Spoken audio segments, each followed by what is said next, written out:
We begin by thanking our sponsors, the Talmud Torah sponsors for the month, Paul and Kathy Pollack, in honor of their grandchildren.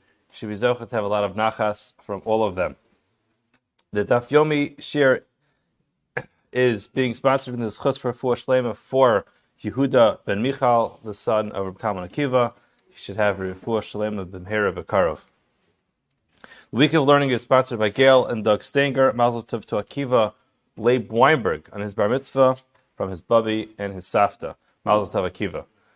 And Daf Yomi is sponsored by Jacob and Julie Blumenfeld in memory of Jacob's grandfather, Reuven Leib Ben Avram. He should have a neshama should have an aliyah, and the family should have a nechama. Okay, today's daf is Daf Lamed Daled. We're going to pick up from Lamed Gimel Amud Beis from the two dots. So it's about 2/3 of the way down. I don't know if the Rav did this yesterday, but it's one long continuation, so therefore we're going to start from the beginning so that we understand what's happening here. Just by way of very brief introduction, if you remember, the Gemara asked a stira. The Gemara stira was on Daf Lamed Aleph Amud Beis, in the bottom of the Amud, where the Gemara quoted the Mishnah which said, Haba alachoso va'alachos aviv. If somebody is me'anes, achoso is sister, va'alachos aviv, the sister of his father, the halacha is, there is a knas. Now the problem is that the Gemara quotes that the Mishnah which says, Elohein halokin, haba alachoso va'alachos aviv. A person who is Baal, somebody who is me'anes, forces into a relation his sister or the sister of his father. So we have two Mishnayos, one of them stating that if a person engages in this relationship, is me'anes achoso, his sister. One of them, which is our Mishnah, says that there is a financial knas, there's a financial penalty, and we have the Mishnah in Makos, which tells us that there is Makos. So if you are learning each Mishnah individually, you would add to the punishment card, one of them being Makos, another one being a financial penalty, but the problem is that with the rules of Kamle B'derabamine, that would mean he has two punishments for one act. Normally we say that there's only one punishment, and you'd give this person the more strict of the two. So why is it that we have one Mishnah which says that there's a knas, and another Mishnah which indicates that there is indeed malchus, that the person gets lashes? How could it be that the person gets lashes and also has the financial responsibility? So Gemara begins over here, Reish Lakish, at the two dots. Reish Lakish Amar, Hamani Rabbi Meir.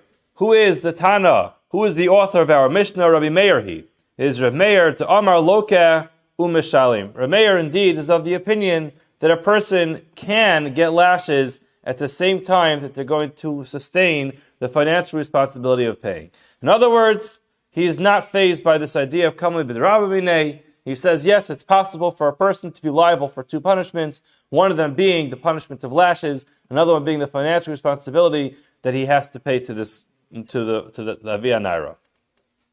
Gemara says if that's true, if that's true, that the person can be liable for both lashes and the financial responsibility, the same should be true about his daughter. Now, where do we know differently? We didn't get there yet, but in the next Mishnah, it clearly says that the following people do not have a knas, and one of them which is listed is his daughter. So why would it be that if a person violates his own daughter, that he would not have to pay? If the Mishnah is Rabbi Meir, why not? Just because he has Misa for that interaction, just because he gets killed for that interaction, he should still have to pay.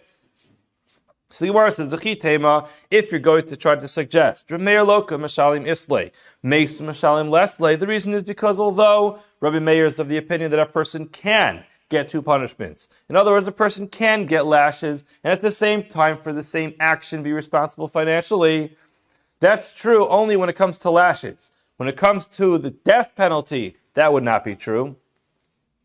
Gemara says, V'lo, is it not true?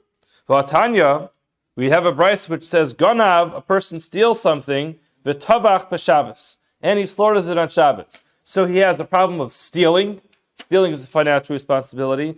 V'tavach b'Shabbos, and he slaughtered it on Shabbos. Now, slaughtering something on Shabbos, in this case, comes along with two different responsibilities. One of them is he violated Shabbos. One of the 39 prohibited acts on Shabbos is tevicha, is shchita, is slaughtering an animal. And it also holds him responsible for what we call dalad v'hei, either 4 or 5 times the value that he has to add on. So the Gemara, the Brisa continues.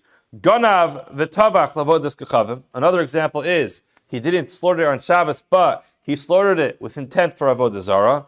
Or another example is Ganav shar haniskol. A person stole a shar haniskol. A shar haniskol is an ox upon which it was already ruled that it has to be put to death. In other words, it killed a human being. An ox which kills a human being needs to be put to death. So a person steals a shar haniskol utivacho, and he slaughtered it. Halach is mishalem tashlumi arba v'chamisha. He pays the payments of 4 and 5. There's never going to be a time when a person pays 4 and 5. It depends if it's a sheep or if it's a cow, but we refer to it as the payment of arba v'chamisha, 4 and 5, depending on which animal it is. Divi Rabbi Meir. These are the words of Rabbi Meir. Now, clearly, in this case, this is a case where there's a chiyuv of misa, because the person violated Shabbos. And still, what does Rabbi Meir say? He has to pay. So clearly, Rabbi Meir is of the opinion that even when it comes to a punishment, a penalty of death, the person would still have to pay the financial consequences that come along with it. So the Gemara then has a question. How can it be that the author of our Mishnah is Rabbi Meir? And that's the reason why there's malchus, there's lashes, as well as financial responsibilities.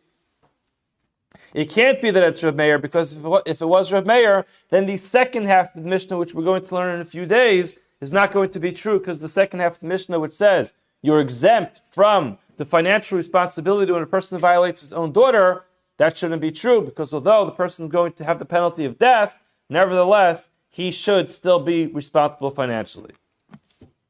And that brisa continues with Chachamim potrim. Chachamim say the person is pater. And ha'itmar Allah, we learned upon that brisa. In other words, that we learned a further explanation regarding that brisa. Amar Rabbi Yaakov, Amar Rabbi Yochanan, v'Amirla, Rabbi Yirmiyah, Amar Rabbi Shimon Lakish. That Rabbi Avin, Rabbi Lav, Chavorta. That Rabbi Avin and Rabbi Lav, entire group said Mishmei Rabbi Yochanan. In other words, all these names basically to say in the name of Rabbi Yochanan. Amri b'toveach ha'idei acher. It's talking, those cases are talking about cases where it was slaughtered by way of somebody else. Somebody else slaughtered it. In other words, the reason why there is going to be both the penalty of death as well as the financial responsibility is because the person who slaughtered it, in other words, the person who did the forbidden act of slaughtering, whether it was slaughtering an animal on Shabbos, or was the act of slaughtering the animal for avodah zarah, was not the same person who stole it. So therefore the financial responsibility goes to one person, but the act of actually slaughtering it is held to another person. So the Gemara says, hold on a second. And that's the reason why he's going to be chayiv there. We have a general principle that everybody knows of ein shliach l'dvar avera. While there is a concept of shlichus, which means that I can appoint somebody to do something on my behalf, and his action of doing it works as if I did it myself. That's very nice. When it comes to any other action, I can get married through a shliach, I can do all types of things through a shliach, but I can't do an avera through a shliach. If I appoint somebody to do an avera for me, and the person chooses to do the avera, I am not held responsible for that avera. Rather, the person himself who committed the avera is going to be responsible, which is the concept of ein shliach l'dvar avera. So how could it be here that we have a concept of toveach al yedei acher, that person will go ahead and slaughter it, nevertheless I, or the thief, will be responsible for the payment? Amar Rava says, Amar Rachmana utevacho o mecharo. You are right that generally speaking, when it comes to any other avera, the halacha is a shliach l'dvar avera. However, in this particular case, the pasuk indicates that a person can violate the tvicha umechira by way of somebody else, the slaughtering or the selling by way of somebody else, and would still be responsible financially. Ma mechira yidei acher, just like it is impossible for a person to commit the sale of an animal without another person. Af tvicha yidei acher. So the tvicha, the slaughtering, also can happen by way of somebody else. In other words, the halacha is, if I steal something, I have to pay back. If I steal it, in a concept which would be gneva, I have to pay double. If I steal it and then I go ahead and further slaughter it, or I sell it, so in other words, I indulge in the theft, I have to pay either 4 or 5 times that value. Just like when I sell it, it's impossible for me to commit an act of sale on my own. I need to have a buyer in order for me to fulfill the sale. So therefore, once we include another person in mechira, we're automatically going to include another person in the tevicha, in the slaughtering as well. So basically we have a pasuk which teaches us that yesh shliach ledvar avera when it comes to tevicha umechira. Deber bishmal tana o larabos es shliach. It's not just the logic behind it, but tuvacho o mecharo, the additional word o, adds that a shliach can hold a person responsible for financial payments when it comes to selling or slaughtering an animal that was stolen. It says arba tachas hashar or tachas aseh, which is an unnecessary word. So the word tachas includes a shliach, another person who is involved in the slaughtering. So ultimately, the idea of ein shliach l'dvar avera, which basically, just to explain the way that most Rishonim understand the idea of ein shliach l'dvar avera is, when I appoint someone to do something for me, there's a chazaka. The chazaka is chazaka shliach osa shlichusa. That means if I ask somebody to do something, they take responsibility to do it, I basically can assume that they did what they said they were going to do. A basic rule in human behavior that if a person says they're going to do something for me, I basically have enough information there to give me the conclusion that that action will be fulfilled. However, when it comes to an avera, that chazaka goes away. Most people have a cheskes kashrus. Most people do not have a chazaka that they'll fulfill an avera. So therefore, I cannot say chazaka shliach osa shlichuso when it includes the person violating an avera. In this particular case, the pasuk indicates that just like the mechira happens with somebody else, the tvicha, indeed, I can rely on the fact that the person will do it, and therefore the shlichus goes all the way through. Maskif la Mar Zutra. Mar Zutra asks just a basic fundamental question. Okay, so we say yesh shliach l'dvar avera. Fine. If I steal something and somebody else at my behest goes ahead and slaughters the animal, I am going to be responsible. Fine, yesh shliach l'dvar avera. However, in this particular case, there's something wrong here. Because mi'ika mili de'ilu avid ihu loy mechayev ve'avid shliach u'mechayev. This case is very strange because we find that the shliach can actually accomplish something which the original person can't do on his own. Because had he slaughtered it, he would not be obligated to pay because of kamli v'drabah. So here we have a case where if the person himself, if the thief, the ganav himself, were to go ahead and slaughter it, he would not be chayiv. But because he asked somebody else to do it, all of a sudden now he's going to be chayiv. So how could it be that the shliach is better? And the Gemara says this is just basically a misunderstanding. When a person does not sustain the financial responsibility because of the fact that he's dealing with a more harsh punishment, that doesn't mean he's not chayiv. It just means there's a technicality over here where we won't impose the chiyuv on the person. We're not going to impose the financial responsibility. So the Gemara says, the original thief, it's not because he himself is not obligated to pay for it. Ella mishum dekam Leib b'derabah minei. It's just a simple technicality that since he has a more harsh punishment coming his way, so he doesn't have to pay. But of course, the financial responsibility is there. If you look at the bottom Tosfos, but the bottom Tosfos points out that there's a possibility that a person would have a chiyuv lotzes yedei shemayim. Here it's afgav dahacha filu lotzes yedei shemayim einu chayiv dedafka b'mamon hu damar avol knas lo machayiv. So basically, Tosfos is pointing out over here that in this case there isn't even in other words, a person is being put to death, or a person is getting a harsh punishment because of something they did wrong, and then the Beis Din informs them that, by the way, you should just know that your action also comes along with a financial obligation. The person could technically say, you know what? If there's a financial obligation over here, I want to pay it. I don't want to have money that I really owe, but I'm exempt from. So if it would be a real monetary fine, or not, I shouldn't say fine, a real monetary chiyuv, then there is a concept that he should go ahead and pay it. When it comes to an imposed penalty, a knas, which is not regular monetary obligation, says Tosfos, there isn't even a chiyuv of bidei shemayim. Gemara goes on.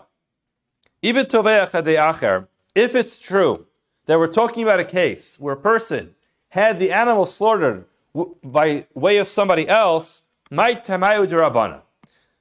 is it that the Rabbanan who disagree with Reb Meir, de patri, who say that there is no chiyuv? Why not? Someone else went ahead and slaughtered it. There's no kamei b'drav minei when two people are involved. The Gemara says, Man chachamim, who are the chachamim? In other words, chachamim is generally used to describe the other opinion. But there's somebody who said it. There's an author of the opinion of the chachamim. The Gemara says the chachamim in this case is authored by Rabbi Shimon. Rabbi Shimon to Amar, at the top of Daf Lamed Amar Aleph, to Amar, shchita she'ena re'uya lo shema shchita. A shchita which does not actually accomplish its purpose of making the animal kosher meat to be eaten, lo shema shchita, is not considered a shchita with regard to the obligation of paying 4 or 5 times the value of that animal. So the Gemara says, okay, let's analyze this. Ha-tenach avodas kochavim v'shar haniskol. That all makes sense when it comes to avodas kochavim and shar haniskol. Why? Because if a person slaughters an animal and has in mind that he's serving avodah zarah, so he's not allowed to eat the meat. The same thing is true by shar haniskol. A shar haniskol is an animal which has to be put to death. A person can't eat it. It's asur ba'ana. El shchita Shabbos, when it comes to slaughtering an animal on Shabbos, shchita ru'uyihi, it is indeed a good shchita. Why? T'tnan, for we learned in the Mishnah, shochet b'Shabbos v'yom kippurim.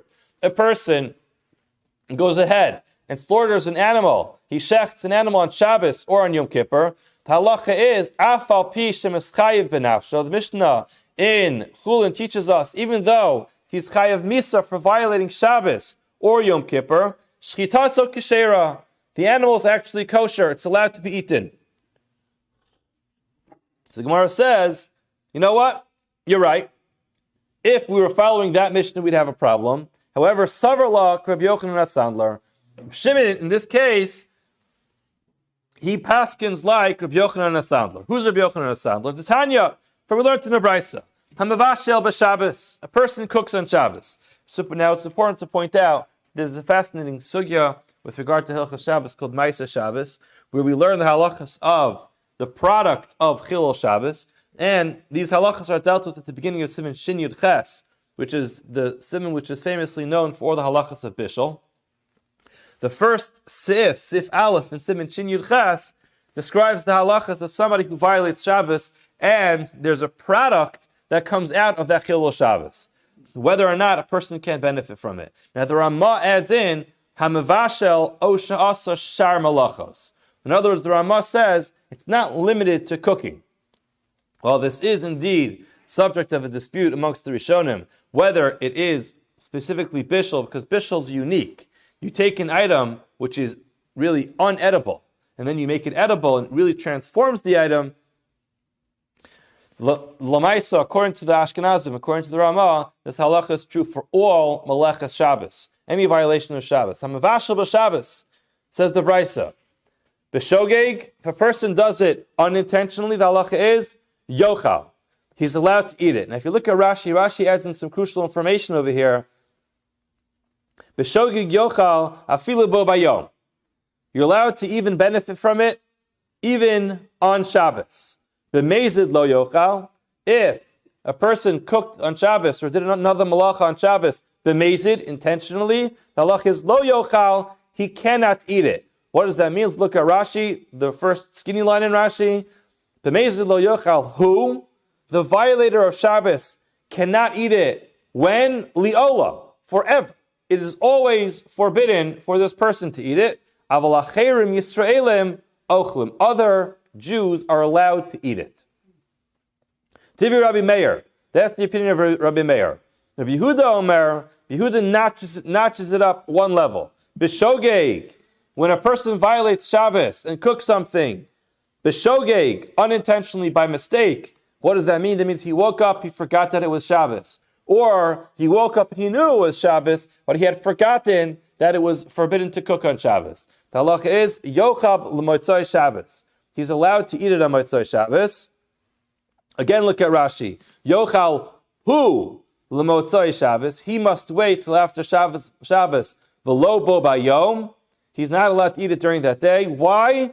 Says Rashi, tekansinan shogeg atu mezid. We penalize him and we say, even though it was by mistake, we treat it like he mezid.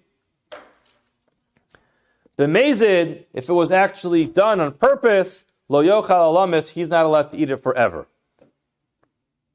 Again, look at Rashi, it means lo yochal hu olamis, he is not allowed to eat it forever, but other Jews are allowed to eat it. In other words, the item is still kosher, but he himself has a penalty that he's not allowed to benefit or eat it forever. Rabbi Yochanan Sadler, Rabbi Yochanan Sadler takes this even one level higher. He notches it up even more. B'shogeg yochal matzoi Shabbos la'acherim. If a person unintentionally cooks on Shabbos, then yochal, or I should say ye'achel l'motzoi Shabbos la'acherim, it can be eaten by other people when after Shabbos. V'lolo, he is never allowed to eat the food that he cooked on Shabbos. B'mezid, if a person intentionally cooks on Shabbos, lo yochal olamis, the chef, the one who cooked it, is never allowed to eat it. But not only him, lo v'lo lacherim. If a person intentionally cooks on Shabbos, the halacha is a person cannot, no Jew is allowed to ever eat that dish that was cooked. So now, the Gemara asked the question of Rabbi Shimon and said, when it comes to shchita on Shabbos, tevacho on Shabbos, how could you call that a shchita she'eina ruya? You're allowed to eat it. The Gemara answered that Rabbi Shimon is going according to the opinion of Rabbi Yochanan HaSandler. Rabbi Yochanan HaSandler says, if a person does a malacha on Shabbos, in this case it would be tevacho, he slaughters an animal, he does it intentionally, the halacha is, that animal becomes forbidden forever for every single Jew. So Gemara says, my time with Rabbi Yochanan HaSandler. What is the reason for this? Why does Rabbi Yochanan HaSandler tell us that a person is not allowed to ever benefit from a malacha that was done intentionally on Shabbos? The Gemara says, as Reb Chia darshan at the opening of the Bein Nesiyah, and he quotes the pasuk, Ushmartem es Shabbos ki kodesh hi lachem. Person should guard Shabbos. Why? Because Shabbos is kodesh. There's kedusha, there's sanctity to Shabbos. Ma kodesh, just like kodshim, just like other sanctified items, asr be'achila is not permissible to be eaten by a regular Jew. Af Maisa Shabbos, Asurim Ba'achila Maisa Shabbos is like Kodshim, because the pasuk refers to it as Kodesh, and just like Kodshim, just like Karbanos, can't be eaten by a typical Jew. So the halacha is, items which were created on Shabbos, in violation of Shabbos, are going to be Asur Ba'achila. The Gemara says, Ima Kodesh Asur Ba'hana, Af Maisa Shabbos Asur Ba'hana. If you're going to compare it all the way to Kodshim, then it should also be asr b'hana, not just forbidden to be eaten, but it should be asr to benefit from it as well. Taman lomer lachem, the pasuk teaches you, kodesh hi lachem, lachem shalachem yehei. It belongs to you. So even though it's not allowed to be eaten because it's like it's kachim, nevertheless, lachem, it belongs to you, and therefore it's not going to be asr b'hana. It will not be forbidden to benefit from this. Yacha afilu b'shogeg. If that's the case, then I would think, even b'shogeg, Why does Rabbi Yochanan Sandler limit this to a case where a person violated Shabbos intentionally? Talmud Lomar, the pasuk teaches you, Mechalaleha mos yumas. A violator of Shabbos should be put to death. B'mezid amarti lecha v'lo b'shogig. Just like the death penalty is only imposed when a person violates Shabbos after being warned intentionally, so too the prohibition of eating foods or any other item that was created on Shabbos is only relevant when a person does it b'mezid intentionally, but not if it was done b'shogig. Now the Gemara continues. Pligi bar Rav Acha v'Ravina.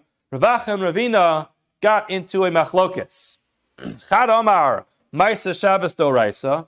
One of them said this halacha of Rabbi Yochanan Sandler is really midoraisa. It's a biblical prohibition.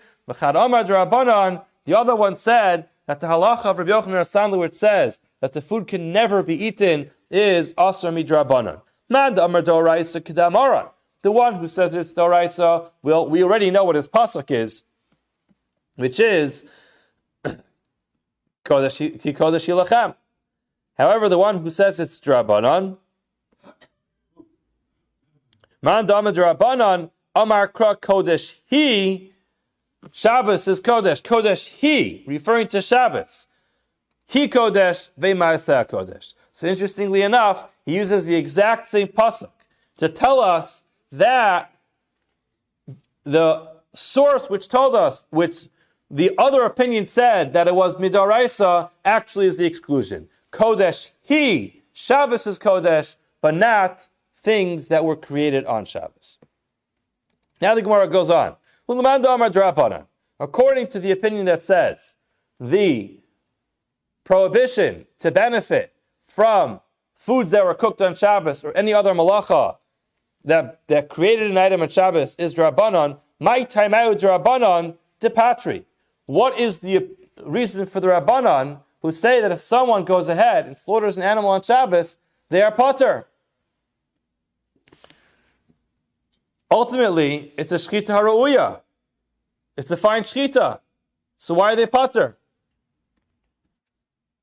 The Gemara says, Kika pati Rabbanan ashara. But when the Rabbanan said you're pater, they were referring to the other cases. They're referring to cases of Shara Niskal and Avodah Zarah, but not Shabbos. The Gemara goes ahead and says, all right, so Toveach Avodas Kachavim. There was the case of a person who slaughters an animal for Avodah Zarah. The Gemara analyzes this very carefully. Kiven the Shachat Ba'porta Itzar La. Idach Ki Katavach Lav Demari Katavach. The Gemara basically takes a few halachas as a given. Takes some halachas for granted, which is that we know that for an animal to be kosher, when we learned Maseches Chulin, we learned you have to cut the two simanim, the kana and the veshet, the windpipe and the food pipe. However, when it comes to Avodah Zarah, you don't need to slaughter the animal to the point where it's going to be kosher to be eaten. Even a slight little cut in the neck, if it's done for the sake of Avodah Zarah, already turns the animal into Avodah Zarah. So the Gemara says, technically, we have a problem over here. You can't have a case of violating both. Let's read this inside. As soon as he made even a slight cut for Avodah Zarah, now the animal becomes aser. It's Avodah Zarah. So now idach, when he goes through with the rest of the shchita, when he goes through the kana and the veshet, ki katavach lav demari katavach. When he is shechting it, he's no longer shechting an animal which belonged to the original owner, which would be mechayev him, which would obligate him to pay the additional penalty of 4 and 5. Why? Because the second he already introduced Avodah Zarah into this animal, it leaves the ownership of the original bailim, the original owner, because it transfers to Avodah Zarah. So therefore, it's impossible, says the Gemara, for a person to have a chiyuv of dal vehei of 4 and 5 times, because in order for that to happen, you need to slaughter an animal which belongs to the original owner.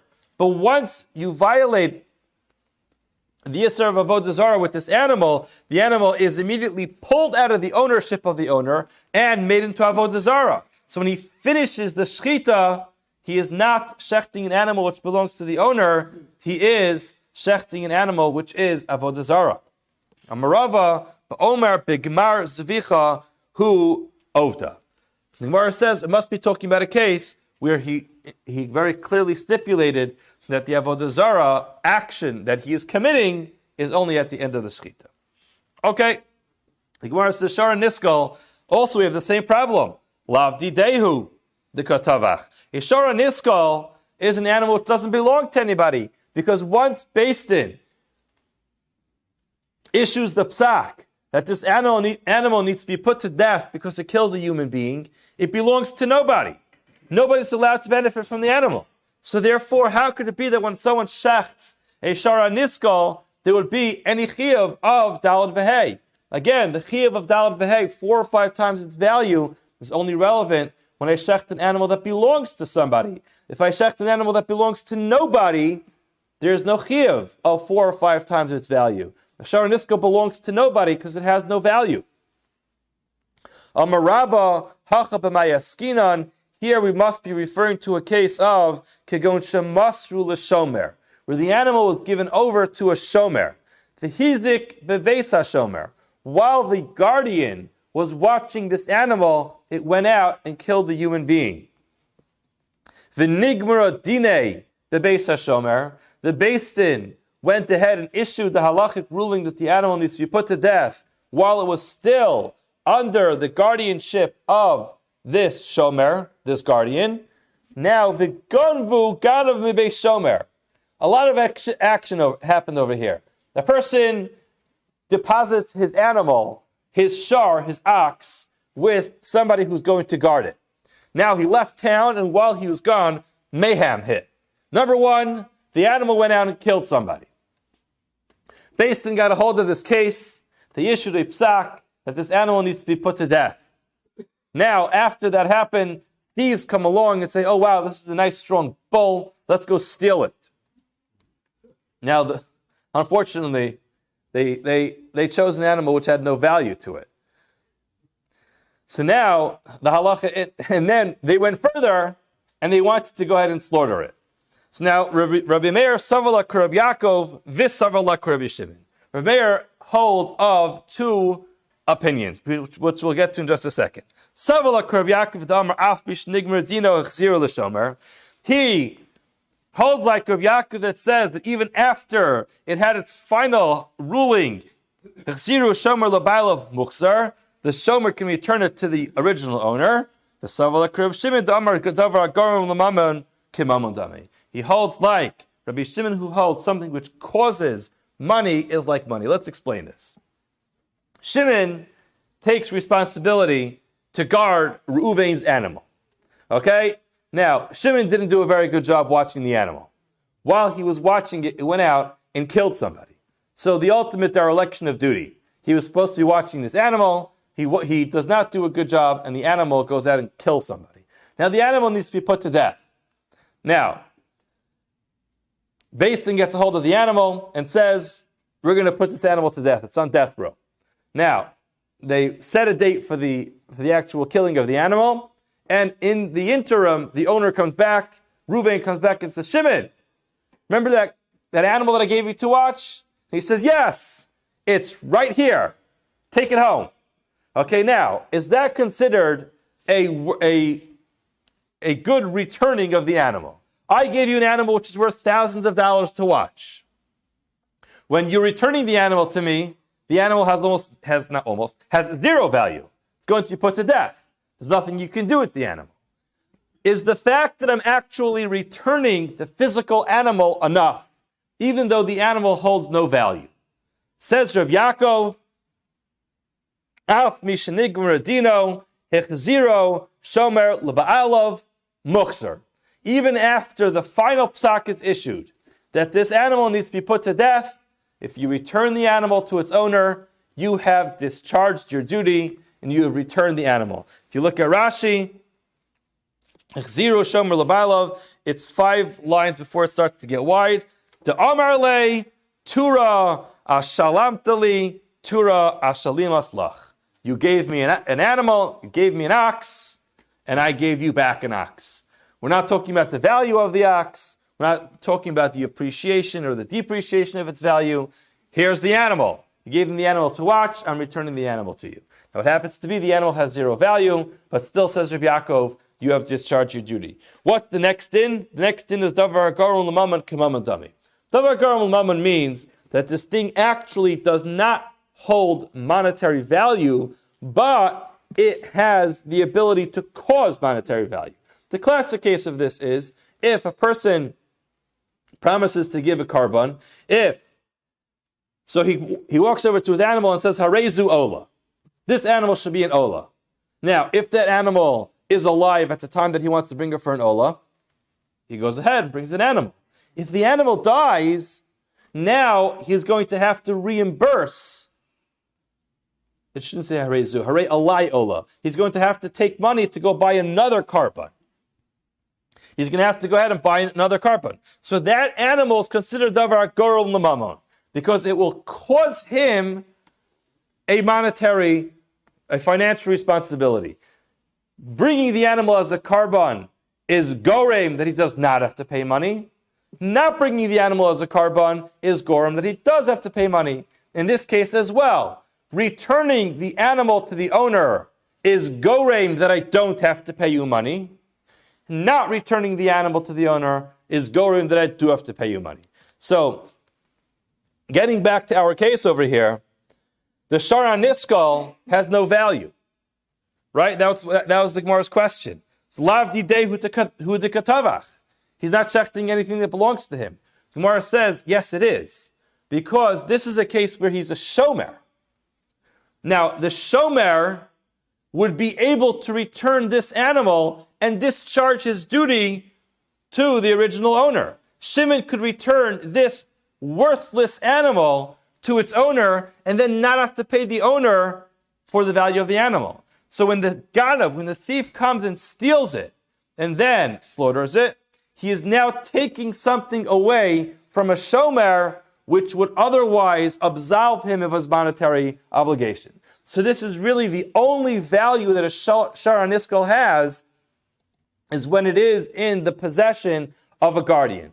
The owner has nothing he could do with it. Nobody could buy it. No one else can eat it. But a shomer, because of the fact that he has the responsibility to return it intact, if he returns it intact, even though it doesn't have any value, he indeed is going to discharge his duty and absolve himself from the chiyuv. And therefore, if the thieves steal it from the shomer, then indeed there would be a chiyuv of dalad v'hei, because it has value to one person, to that shomer. Rabba Amar La'ola Mitoveach Yedei Atzmo. Rabba is going back to the original question we asked before on Daf Lamed Gimel Lamed Beis, and he says, really, this is talking about where, no, he didn't have an outside person slaughtering it for him. Rather, he himself slaughtered it. It's talking about a case where he slaughtered it himself. However, Reb Meir, Loka u'mashalim islay, meis u'mashalim leslay. Reb Meir is of the opinion that yes, a person will be liable for both lashes, for malkos, and money. However, meis u'mashalim leslay. But if a person is going to be put to death, then there is no chiyuv of monetary penalties as well.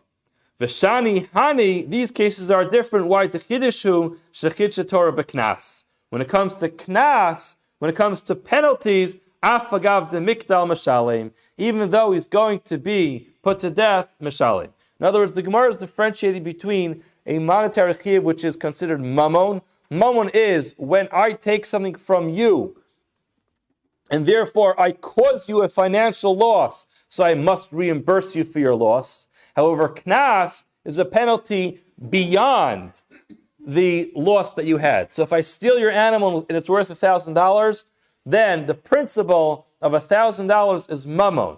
Anything beyond that, any financial penalties beyond that is a knas. And knas, even though when it comes to misa, when someone's put to death, they don't have to pay the principal, the monetary principal. Knas, additional penalties that are imposed, will be will still be imposed, even though Afagav de Miktal, even though he's being put to death, Meshalim. Vaz the Rabba l'taimei, Rabba is following his reasoning to Amar Rabba, Haya Gedi Ganavlo. Rabba says, a person has a Gedi, a goat, Ganavlo, which he stole. Now, v'tuvacho b'Shabbos. So he stole it previously. He has a stolen goat in his possession, and he says, on Shabbos, he says, you know what? Bring that goat over. Let's eat it for lunch. He slaughters it on Shabbos. The halacha is chayiv. Why? Shekvar neschayiv b'gneva kodem sheyavo lidei Isra Shabbos. He's going to be chayiv for the gneva. Why?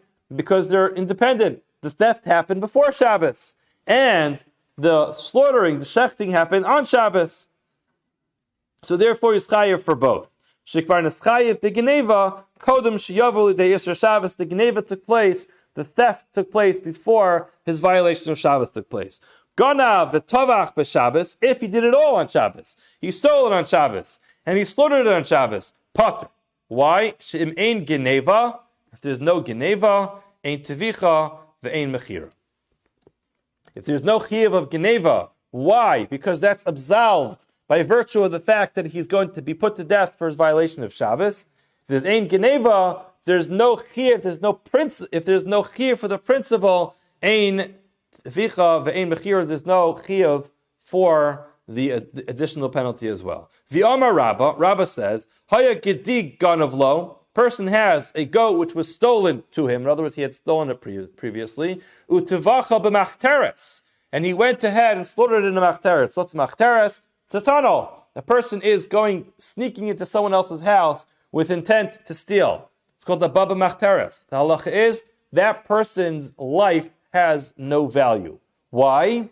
Because the halacha is if a person discovers another human being sneaking into their house, they are allowed to kill that person. Why? Because the assumption is that if a person is sneaking into someone else's house, then they will indeed protect their life instead of being caught. So therefore, the person has a din of a rodef, and the owner of the property is allowed to kill him. It's considered ein lo damim. His life at that point in time does not really have any value of life. So therefore, if a person slaughters it machteres, he really doesn't have his life at that point in time while he's in the machteres is considered a life which is dispensable. It's hard to say this about somebody, but person puts himself in that situation. He is putting himself into a situation where he could be killed. He is chayiv. Why? Shekvart neschayiv b'gneva kodem sheyavol lidei Isra machteres. Since he stole it before he went into the tunnel, he's chayiv before he gets into the tunnel. However, gonav v'tovach b'machteres, if he stole it and slaughtered it in the tunnel, pater. Why? In geneva, there's no chiyuv for the geneva. Why? Because he's chayiv b'nafsho. Ain't tvicha ve'mechira. There's no chiyuv for the geneva. There's no chiyuv for the penalty either. So the Gemara goes on and says, so here again, clearly we see that when it comes to if the knas is relevant on its own, then it would be there.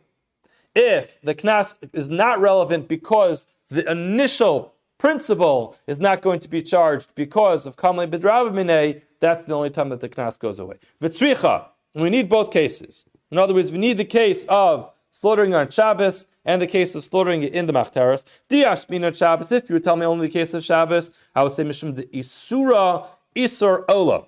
Shabbos is a permanent isur, which means, as Rashi says, as long as Eidim come and testify that the person violated Shabbos b'mezid, the person could still be punished for it. Aval machteres de isur shahu emalo.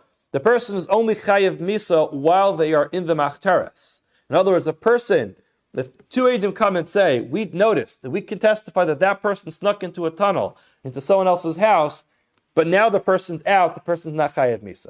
It's only while they're actually in that tunnel, that's when we view them as a threat to life, because they are coming in, and we view them as a threat to the homeowner.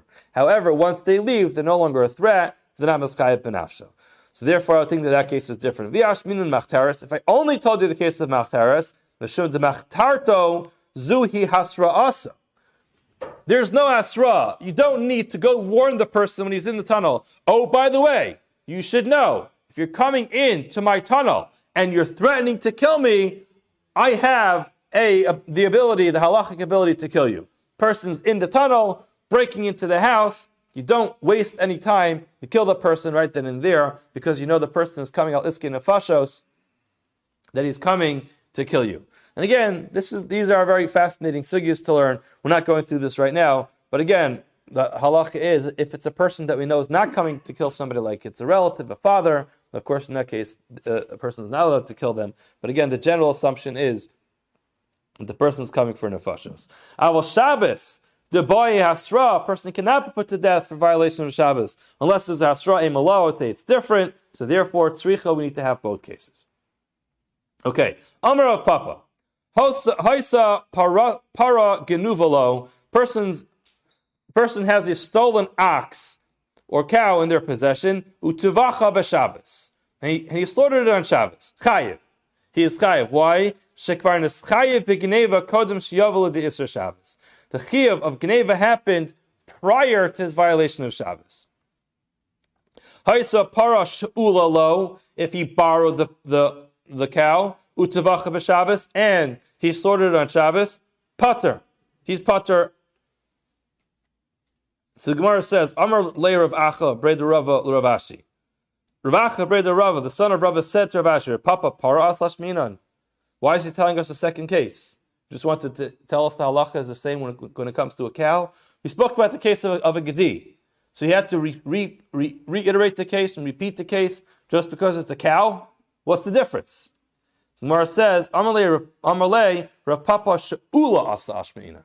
He's coming to teach us the halacha of She'ula, which is Salkat Atachamina. I would have thought, Hayel Vamar Papa Mishas Meshichahu Deschayev Leib Mizonosea, since he is chayev from the second, that he actually pulls the animal. In other words, just like when a person rents a car, he needs to pay for the gas.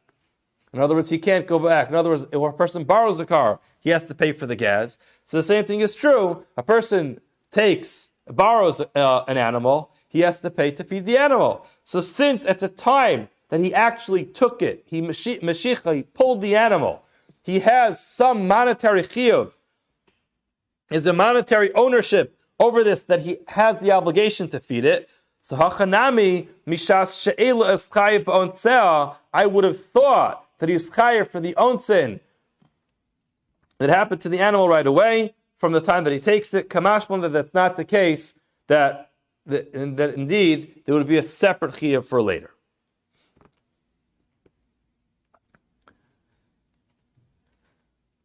Amarava, hiniach lehen avim para she'ula. A person borrows a cow and then he dies and he leaves over that cow to his children.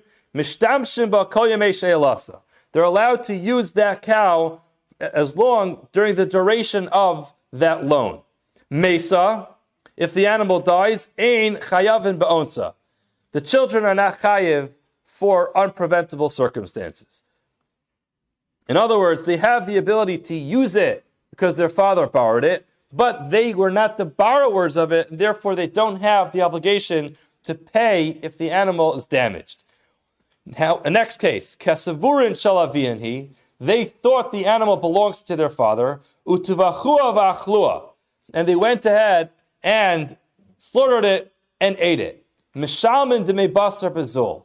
They have to pay back the cheapest price of meat. Even if this is high quality meat, they pay back the cheapest price of meat, and Rashi points out they have to return the hides to the owner. Because again, they didn't know that when they were slaughtering it, they were slaughtering an animal that didn't belong to them. The Mishnah continues, if their father left behind real property, real estate, in that case, they do have to pay. There are those who learn that halacha on the Reisha, and there are those who learn on the Seif. In other words, there are those who say the original halacha, which is that if a father left over a borrowed cow in his possession, the children are allowed to use it, but they're not chayav and onsin. Some understand that this last halacha over here, which is that if the father owns real property, then they will be chayav and onsin. Why? What's the reason for that? Because the father's property ultimately backs up any loan that he takes. So therefore, if they have the property of the father, that property was already connected to this loan before they got it. And the Ikka, the Masculine Seifa say that it's referring to the second case, which is that if they went ahead and slaughtered the cow and ate it, the father owns real property, then they would have to pay back the real value of that animal. Why? Because the property was backing up that loan. So those who learned on the ratio, which is the first case where they simply used it and an onus happened, kol shekena seifa. So certainly that real property will back up the seifa as well. There's no reason why there should be a difference. Upliga de Rav Papa. And that is ultimately arguing with Rav Papa. What does Rav Papa say? Rav Papa says that the property ultimately backs up the loan from the time of the onus, the time that the actual animal was damaged, not at the time that you borrowed it. So if this case where the real property is backing up the loan is both the Reisha and the Seifa, it's clearly disagreeing with Rav Papa. And the one who said it's only relevant to the Seifa, aval Reisha lo. It's not going on the Reisha. In other words, only when they went ahead and slaughtered it, in that case does the property back it up, and they have to pay back the real value. But not on the Reisha behind Rav Papa. That indeed is the opinion of Rav Papa, that only at the time of the actual loss, when the animal is damaged, does the property kick in, and that is actually the chiyuv of Rav Papa. But the first case, they will not be chayiv because of the fact that the property, while it was there, it does not go into effect at the time of the loan. We'll stop here. We'll continue tomorrow with the sugya of Chayve Malchus Shogin, Chayve Misa Shogin. I'm just going to quickly throw out a very quick pitch. Tonight, in Mitzvah Hashem, we are starting a brand new series on learning how to learn Gemara. We spend a lot of time learning Gemara here, which is beautiful. We go through it very quickly, but in Mitzvah Hashem tonight, we're going to spend time on the actual technique and the methodology of what it takes to actually understand what's going on within the language of Gemara, to understand what to expect when you open a Gemara, and how to open a new Gemara and learn it on your own. It's going to be a work in progress. It's going to be very exciting. I look forward to seeing as many of you as we can. Have a wonderful day. 8:30 tonight, yes.